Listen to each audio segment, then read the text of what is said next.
الحمدللہ آج کی تراویح میں 25 پارے مکمل ہوئے، جس میں آپ نے 24ویں پارے کا آخر کا پاؤ اور 25واں پارہ مکمل سنا ہے، اور اسی کے ساتھ ساتھ آپ نے چند صورتیں بھی مکمل سماعت کی ہیں، جن میں سورہ حامیم سجدہ، سورۃ الشورى، سورہ زخرف، سورہ دخان، سورہ جاثیہ، 5 صورتیں آپ نے سنی ہیں، اور یہ 5 صورتیں حامیم سے شروع ہوئی۔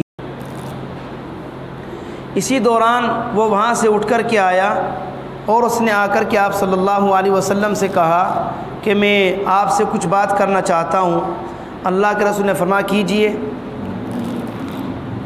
وہ بعد میں کر لینا، اس کو اندر ہے، اندر ہی ہے۔ تو اللہ کے رسول صلی اللہ علیہ وسلم نے فرمایا کہ کرو جو بات کرنی ہے۔ عتبہ بن ربیعہ نے کہا دیکھو محمد، جو تم اپنے دین کی دعوت دے رہے ہو، اگر تمہارا مقصد ہے کہ تم ہمارے حکمراں بن جاؤ، بادشاہ بن جاؤ، ہم تمہیں اپنا حاکم بنانے کو تیار ہیں۔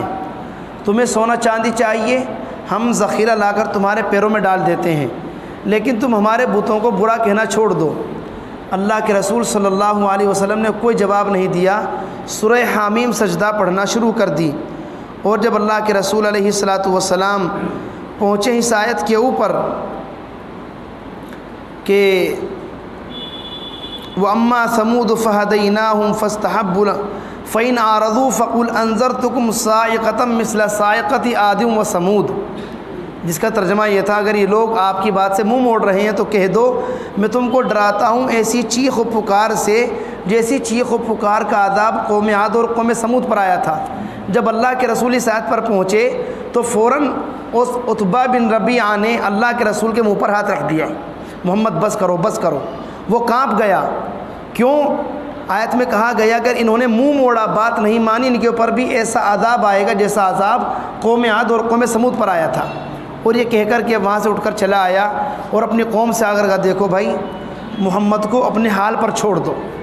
اگر وہ اپنے مشن میں کامیاب ہو جاتے ہیں اور وہ حاکم بھی بن جاتے ہیں تو اس میں ہمارا ہی فائدہ کہ عرب کا ایک آدمی پوری دنیا پر حکومت کرے گا، اور اگر یہ عرب کے دوسرے قبیلوں پر غالب آ جاتے ہیں محمد تو بھی ہمارا فائدہ ہے کہ ہمارے خاندان کا ایک فرد دوسرے لوگوں پر حکومت کر رہا ہے۔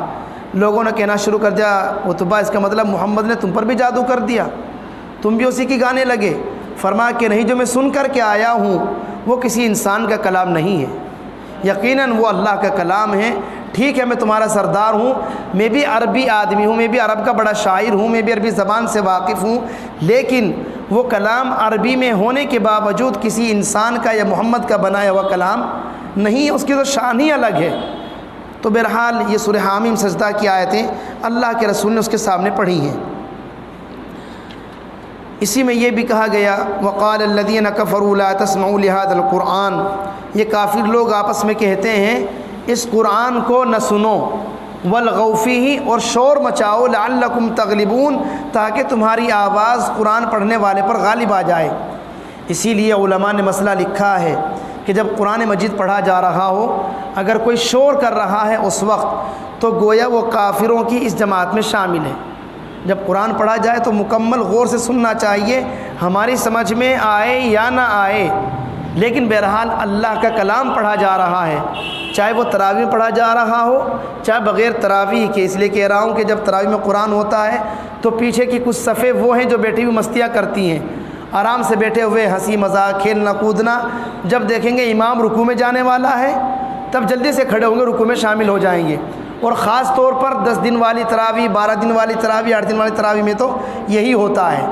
یہ ہے وہ قال الذین کفروا لا تسمعوا لهذا القرآن، قرآن کے ہوتے ہوئے شور مچانا، یہ تو کفار کا طریقہ تھا۔ مسلمان سے تو ایسی امید نہیں لگائی جا سکتی کہ ایک طرف قرآن مجید پڑھا جا رہا ہو اور دوسری طرف وہ آرام سے مستی کر رہا ہو، مسلمان کی یہ شایان شان نہیں ہے۔ وَمَنْ أَحْسَنُ قَوْلًا مِّمَّنْ دَعَا إِلَى اللَّهِ، اس آدمی سے اچھی کس کی بات ہو سکتی ہے جو لوگوں کو اللہ کی طرف بلاتا ہے؟ یعنی سب سے اچھی بات اسی بندے کی ہے جو لوگوں کو اللہ کی طرف بلائے، خود بھی نیک کام کرے اور کہے اننی من المسلمین، میں مسلمان ہوں۔ ولا تستوی الحسنۃ ولا السیئہ، اچھائی اور برائی برابر نہیں ہو سکتی۔ ادفع باللتی ہی احسن، اخلاق کا تقاضا یہ ہے اگر کوئی تمہارے ساتھ برا سلوک کر رہا ہے تم بدلے میں جواب میں اس کے ساتھ اچھا سلوک کرو۔ اس کے بعد قرآن مجید کی اہمیت کو اللہ نے بیان فرمایا، وَإِنَّهُ لَكِتَابٌ عَزِيزٌ، اور یہ زبردست کتاب ہے، لا يأتیہ الباطل من بین یدیہ ولا من خلفہ، باطل نہ اس کے سامنے سے آ سکتا نہ اس کے پیچھے سے آ سکتا ہے۔ تنزیل من حکیم حمید، یہ اللہ تعالیٰ کا نازل کردہ کتاب ہے۔ اس کے بعد 25واں پارہ شروع ہوا اور اس کے شروع میں پہلے صفحے دوسرے صفحے کے اوپر سورۃ الشورى کا آغاز کیا گیا ہے۔ شورا نام اسی لیے رکھا گیا کیونکہ اس میں مشورے کا اور باہمی مشورے کا اللہ نے تذکرہ فرمایا۔ سب سے پہلے اللہ نے اپنی کچھ صفات بیان فرمائی کہ لہو ما فی السماوات و ما فی الارض، جو کچھ آسمانوں میں ہے جو کچھ زمین میں ہے سب اللہ ہی کے لیے ہے۔ تکاد السماوات يتفطرن من فوقهن والملائکۃ یسبحون بحمد ربهم ویستغفرون لمن فی الارض الا ان اللہ هو الغفور الرحیم۔ یہ سب کی سب اللہ تعالیٰ کی صفات ہیں۔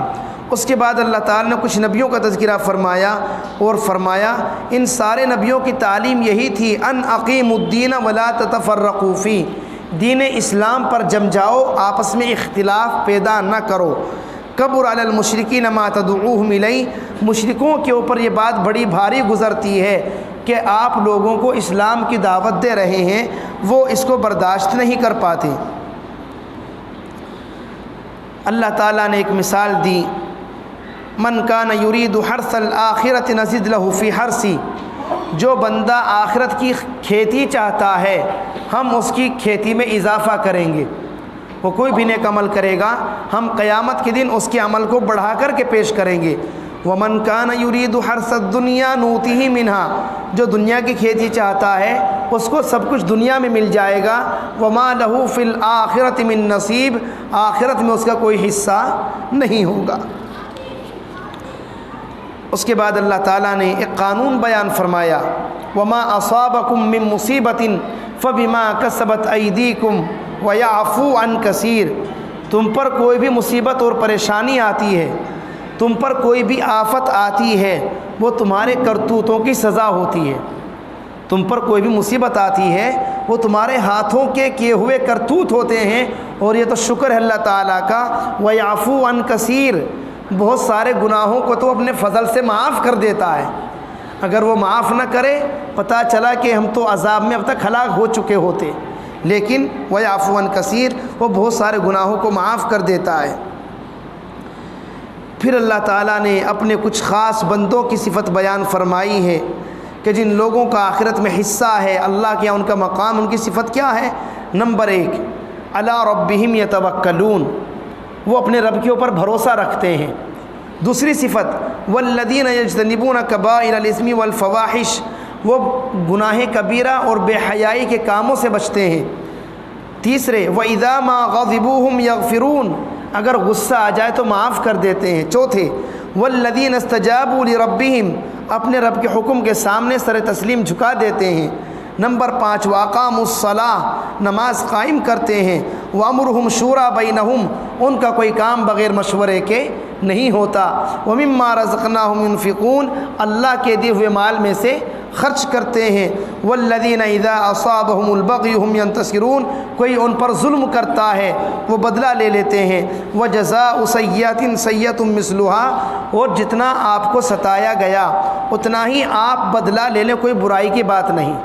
کسی نے آپ کو ایک تھپڑ مارا، آپ نے ایک تھپڑ مار دیا، معاملہ برابر سرابر، کوئی برائی نہیں۔ لیکن فمن عفا واصلح فاجرہ علی اللہ، ہاں اعلیٰ صفت اور کوالٹی کی بات تو یہ ہے کہ معاف کر دیا جائے۔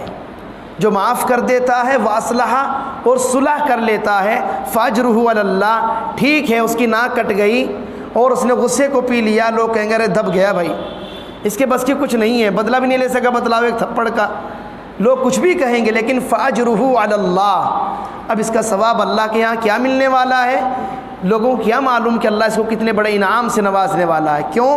والکاظمین الغیظ، صرف غصے کو پینے پر اللہ اس کو انعام و اکرام سے نوازنے والا ہے۔ اس کے بعد اللہ تعالیٰ نے ان لوگوں کو ایک نصیحت کی ہے جو یہ سمجھتے ہیں کہ شاید لڑکے لڑکیاں سب ہمارے ہاتھ میں ہیں، یعنی جو یہ چاہتے ہیں ہم جب چاہیں باپ بن جائیں، ایک بیٹا ہو گیا، اب 5 سال تک ہمارے ہاں کوئی بچہ نہیں ہوگا، ہمارے ہاتھ میں ہے نا بچہ پیدا کرنا، جب چاہیں گے بچہ پیدا کر لیں گے، 6-7 سال کے بعد دیکھ لیں گے، پھر ابھی تو بچہ چھوٹا ہے 2-2.5 سال کا، بعد میں دیکھیں 6-7 سال کے بعد۔ اللہ فرماتا ہے کہ بچے دینے والے تم نہیں، بچے دینے والے ہم ہیں۔ یخلق ما یشاء یہب لمن یشاء اناثا، وہ جو چاہتا ہے پیدا کرتا ہے، یہب لمن یشاء اناثا، جس کو چاہتا ہے بیٹی دے دیتا ہے، ویہب لمن یشاء الذکور، جس کو چاہتا ہے بیٹے دے دیتا ہے، او یزوجہم ذکرانا و اناثا، جس کو چاہتا ہے لڑکا بھی دے دیتا ہے لڑکی دونوں دے دیتا ہے، اور پھر وَيَجْعَلُ مَن يَشَاءُ عَقِيمًا، جس کو چاہتا ہے بانجھ بنا دے دیتا ہے۔ اگر ہمارے گھر میں کسی بہو کے لگاتار 2-3 بیٹی ہو جائیں تو بس اب بہو کی ساس سے خیر نہیں ہے، اس کو تانے دینا، اس کے ساتھ بدتمیزی کرنا، مار پیٹ کرنا، بچیوں کی پیدائش پر اس کو طرح طرح کے جملے کہنا، تیرے بس کی کچھ بھی نہیں، تو ایک وارث بھی نہیں دے سکی، ایک بیٹا بھی نہیں دے سکی، لگتا ہے کہ شاید عورت کے ہاتھ میں ہے، وہ چاہے تو پیٹ کے اندر اس لڑکی کو لڑکا بنا دے۔ اللہ کہہ رہا ہے ارے ہم جس کو چاہیں جو چاہیں دیں، کم سے کم تمہیں 3 بیٹیاں تو دی، اس سے تو پوچھو۔ وَيَجْعَلُ مَن يَشَاءُ عَقِيمًا، ہم نے جس کو بانجھ بنا رکھا، 10 شادی کو 12 سال ہو گئے، وہ در در کی ٹھوکریں کھا رہا ہے، حکیم کے پاس، ڈاکٹر کے پاس، اور دوائی خانوں میں، بڑے بڑے ہاسپٹلوں میں، عاملوں کے پاس، اور درگاہوں پر عاملوں کے پاس، مجاوروں کے پاس چادر چڑھاتا پھر رہا۔ کیوں؟ اللہ کرے میرے ہاں کوئی بچہ ہو، چاہے لڑکی ہی ہو جائے لیکن ہو جائے۔ ارے اللہ نے تمہیں تمام کاموں سے بچا کر خیر و عافیت کے ساتھ بیٹیاں دے دی، اس پر اللہ کا شکر ادا کرو، اللہ نے تمہیں ماں باپ تو بنا دیا۔ تو یہ ہے اللہ تعالیٰ کا نظام، جس کو چاہے بیٹے دے، جس کو چاہے بیٹی دے، جس کو چاہے دونوں دے، جس کو چاہے بانجھ پر رکھ دے، اس کے ہاں کچھ بھی پیدا نہ ہو۔ اس کے بعد سورہ زخرف کا آغاز ہوا، جس میں اللہ نے فرمایا انا جعلناہ قرآنا عربیا لعلکم تعقلون، ہم نے قرآن مجید کو عربی میں نازل کیا تاکہ تم سمجھنے والے بن جاؤ۔ اس کے بعد مشہور آیت جو عام طور پر سفر کی دعا ہے، سبحان الذی سخر لنا ھذا وما كنا له مقرنین وانا الی ربنا لمنقلبون۔ وَإِذَا بُشِّرَ أَحَدُهُمْ بِمَا ضَرَبَ لِلرَّحْمَنِ مَثَلًا ظَلَّ وَجْهُهُ مُسْوَدًّا وَهُوَ كَظِيمٌ، اگر ان میں سے کافروں میں سے کسی کو کہہ دیا جائے ارے تمہارے ہاں بیٹی ہوئی ہے، کیا حال ہو جاتا ہے ان کا؟ ظَلَّ وَجْهُهُ مُسْوَدًّا، چہرہ کالا پڑ جاتا ہے، وَهُوَ كَظِيمٌ، اندر ہی اندر کڑتا رہتا، اب لوگوں کیا منہ دکھاؤں گا، لوگ کہیں مطلب تیرے ہاں تو بیٹی ہوئی ہے، دوبارہ پھر بیٹی ہو گئی، ارے تبارہ پھر بیٹی ہو گئی، لوگ کیا تانے دیں گے۔ یہ کافروں کی صفت تھی۔ ایمان والوں کا معاملہ تو یہ ہے اللہ کا شکر اللہ نے بیٹی دی ہے، اللہ کا شکر اللہ نے دوسری بھی بیٹی دی ہے، اللہ کا شکر اللہ نے ایک بیٹی اور دی ہے۔ مسلمان کا چہرہ کالا نہیں پڑتا اور نہ ہی پڑنا چاہیے، اللہ تعالیٰ نے اس کو نعمتوں سے نوازا ہے۔ آگے اللہ تعالیٰ نے ابراہیم علیہ السلام کا، ان کی قوم کا، پھر موسیٰ علیہ السلام کا اور فرعون کا واقعہ بیان فرمایا، اور اس طرح سورہ زخرف مکمل ہوئی اللہ تعالیٰ کی کچھ صفات پر۔ پھر سورہ دخان کا آغاز ہوتا ہے، چونکہ اللہ تعالیٰ نے اس دخان کے معنی دھوئیں کے آتے ہیں، اس میں دھوئیں کا تذکرہ کیا گیا ہے، اور قیامت کے کچھ ہولناک مناظر کو اللہ تعالیٰ نے یہاں پر بیان فرمایا ہے۔ کل قیامت کے دن الا من رحم اللہ، اللہ جس پر رحم کرے تو الگ مسئلہ ہے، ورنہ ان شجرۃ الزقوم طعام الاثیم، زقوم کا درخت ہوگا جو کہ سب سے کڑوا درخت ہے، طعام الاثیم گنہگاروں کا کھانا ہوگا، کل مہل یغلی فی البطون، حلق میں اٹک اٹک کر پیٹ میں جائے گا، کغل الحمیم کھولتے ہوئے پانی کی طرح، ان سے کہا جائے گا اس کو پکڑو، فاتلوہ الی سواء الجحیم، اور بری جہنم کی طرف ان کو دھکا دے دیا جائے گا۔ پھر فرشتوں سے کہا جائے گا ثم صبوا فوق رأسہ من عذاب الحمیم، اس کے سر کے اوپر کھولتا ہوا پانی ڈالو۔ اللہ ہم سب کی حفاظت فرمائے۔ اس کے بعد سورہ جاثیہ کا آغاز ہے، جس میں شروع میں اللہ تعالیٰ نے اپنی کچھ صفات اور اپنی کچھ خوبیاں بیان فرمائی کہ اللہ تعالیٰ نے رات اور دن کو پیدا کیا، آسمان کو پیدا کیا، یہ سارا کا سارا نظام اللہ تعالیٰ کے ہاتھ میں ہے۔ اللہ الذی سخر لکم البحر، اللہ وہی ہے جس نے تمہارے لیے سمندر کو مسخر کر دیا تاکہ اس میں تم کشتی دوڑا سکو، تمہارے لیے اللہ نے آسمان اور زمین کو مسخر کر دیا۔ اس کے بعد آخری رکعت میں آپ نے جو حصہ سنا ہے اس میں بھی اللہ تعالیٰ نے اپنی صفات کے اوپر 25ویں پارے کو مکمل فرمایا۔ فَلِلَّهِ الْحَمْدُ رَبِّ السَّمَاوَاتِ وَرَبِّ الْأَرْضِ رَبِّ الْعَالَمِينَ، تمام تعریف اس اللہ کے لیے جو آسمانوں کا رب ہے، زمین کا رب ہے، سارے جہاں کا رب ہے۔ وَلَهُ الْكِبْرِيَاءُ فِي السَّمَاوَاتِ وَالْأَرْضِ، آسمانوں میں زمین میں ہر جگہ اللہ ہی کی بڑائی ہے۔ وَهُوَ الْعَزِيزُ الْحَكِيمُ، اور وہ زبردست حکمت والا ہے۔ اللہ تبارک و تعالی ہم سبھی کو قرآن مجید کی ایک ایک آیت پر، ایک ایک حرف پر مکمل یقین اور ایمان نصیب فرمائے۔ آمین۔ وآخر دعوانا ان الحمد للہ رب العالمین۔